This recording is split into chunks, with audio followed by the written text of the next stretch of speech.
नमस्कार, आप देख रहे हैं अपना पसंदीदा न्यूज बुलेटिन न्यूज 360 और मैं हूं आपके साथ पूजा पांडे। दिल्ली से लेकर बिहार तक एसआईआर पर गरम सियासत की आंच अब यूपी तक पहुंचने लगी है। सियासत वैसे देश के नए उपराष्ट्रपति के लिए एनडीए की तरफ से घोषित किए गए नाम को लेकर भी हो रही है। दूसरी तरफ जियोपॉलिटिक्स की दुनिया में आज का दिन बहुत बड़ा होने वाला है। एक तरफ रूस यूक्रेन युद्ध को लेकर ट्रंप से जेलेंस्की समेत कई यूरोपियन लीडर्स से मुलाकात होने वाली है, तो दूसरी तरफ चीन के विदेश मंत्री भारत पहुंच चुके हैं।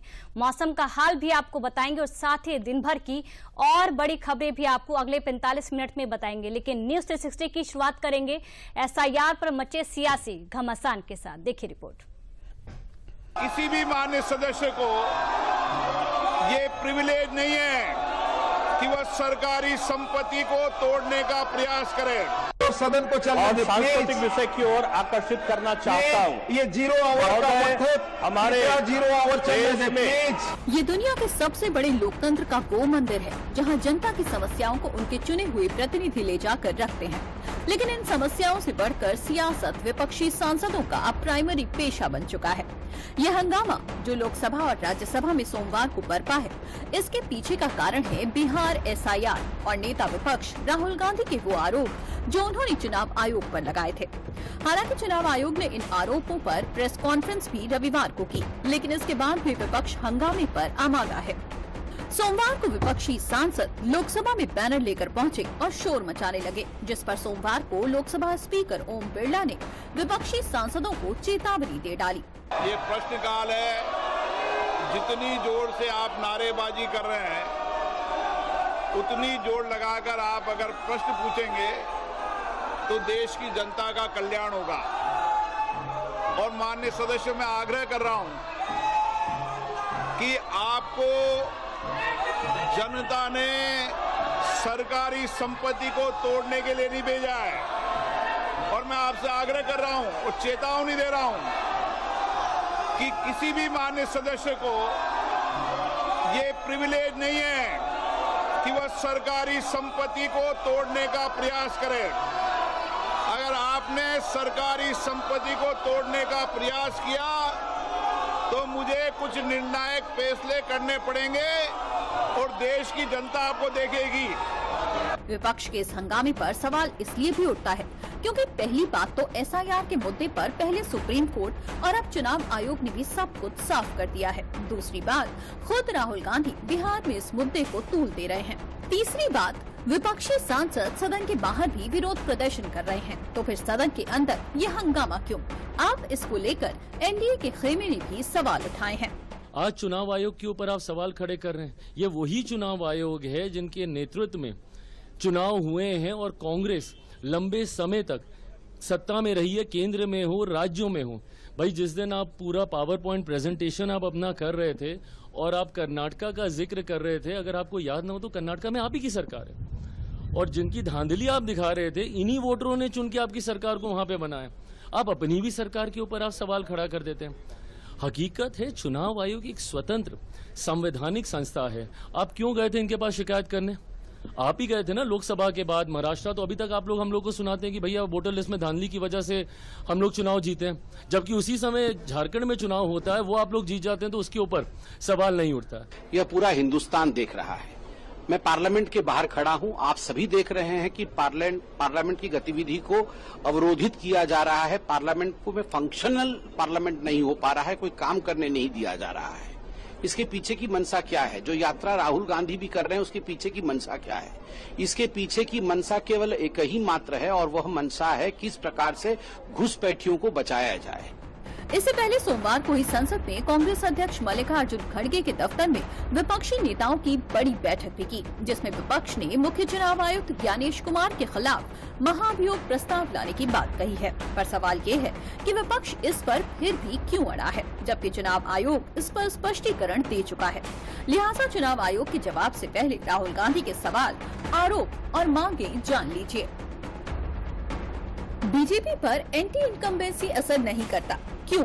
पहले कम तकनीक में चुनाव जल्दी होते थे, अब महीनों क्यों लगते हैं? चुनाव आयोग मशीन पठनीय वोटर लिस्ट और इलेक्ट्रॉनिक डेटा क्यों नहीं देता? आयोग सीसीटीवी फुटेज और जरूरी सबूत नहीं देता। फर्जी वोटिंग रोकने के पर्याप्त प्रयास नहीं हो रहे। न्यायपालिका इस पर संज्ञान ले, चुनाव आयोग निष्पक्षता बनाए रखे, किसी पार्टी का उपकरण न बने। राहुल गांधी के इन्हीं आरोपों के बाद चुनाव आयोग खुद सामने आया। रविवार को चुनाव आयोग ने नई दिल्ली के नेशनल मीडिया सेंटर में प्रेस कॉन्फ्रेंस पर राहुल गांधी के सभी आरोपों पर अपना जवाब दिया और राहुल गांधी के वोट चोरी के आरोपों पर 7 दिनों के अंदर हलफनामा देने की बात भी कही है। वोट चोरी के आरोपों पर चुनाव आयोग ने और क्या जवाब दिया, उसे भी तफसील से समझिए। हमारे लिए कोई पक्ष विपक्ष नहीं, सब बराबर। मतदाता को निशाना बनाकर राजनीति की जा रही है। शिकायतकर्ता को सबूत देना होता है। आरोप लगाने वाले हलफनामा दें या माफी मांगे।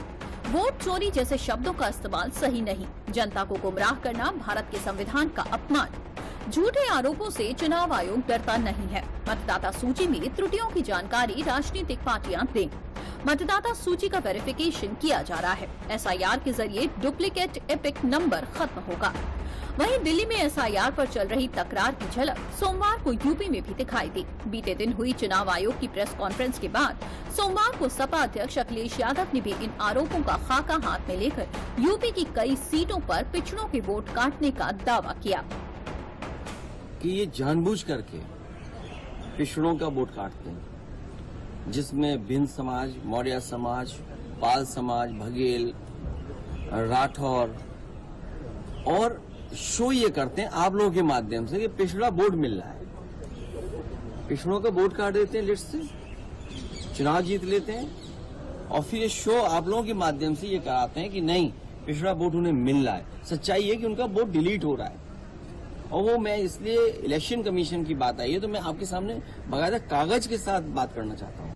अब आप देखिए, कुर्सी, शाहगंज, छिबरामऊ, श्रावस्ती, मणियाऊ, कितने कम डिफरेंस हम चुनाव हार गए। और डिलीटेड वोट ये दिखाई दे रहे हैं, कितना डिलीटेड वोट है। ये तो वो कम समय में हम आइडेंटिफाई कर पाए।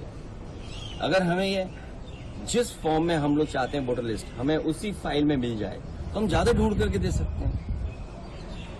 और 19 में जो वोट डाले 22 में कट गया। अगर वोट बनवाने का एक प्रोसीजर है तो वोट कटवाने का भी एक प्रोसीजर है। राहुल गांधी के बाद सपा प्रमुख अखिलेश यादव द्वारा चुनाव आयोग पर लगाए गए आरोपों के बाद यूपी सरकार के मंत्री अनिल राजभर और दानिश आजाद अंसारी ने उन पर पलटवार किया है और उनसे सवाल करते हुए कहा कि अगर अखिलेश यादव को चुनाव आयोग पर भरोसा नहीं था तो उन्होंने उसी वक्त कोर्ट का रुख क्यों नहीं किया। आप ये बताइए, अखिलेश यादव जी को अगर कोई शिकायत थी तो चुनाव के बाद अगर चुनाव आयोग पर उनका भरोसा नहीं था तो उनको कोर्ट जाने से कौन रोका है? क्यों नहीं माननीय उच्च न्यायालय के पास गए? क्यों नहीं न्यायालय का दरवाजा खटखटाए? उस समय उन्होंने ये बात क्यों नहीं कही? ये एक्स और सोशल मीडिया और मीडिया के माध्यम से जनता को जो गुमराह करने का प्रयास प्रतिपक्ष कर रहा है, जनता बहुत अच्छी तरीके से समझ रही है। कल चुनाव आयोग की प्रेस के बाद दूध का दूध, पानी का पानी हो गया है।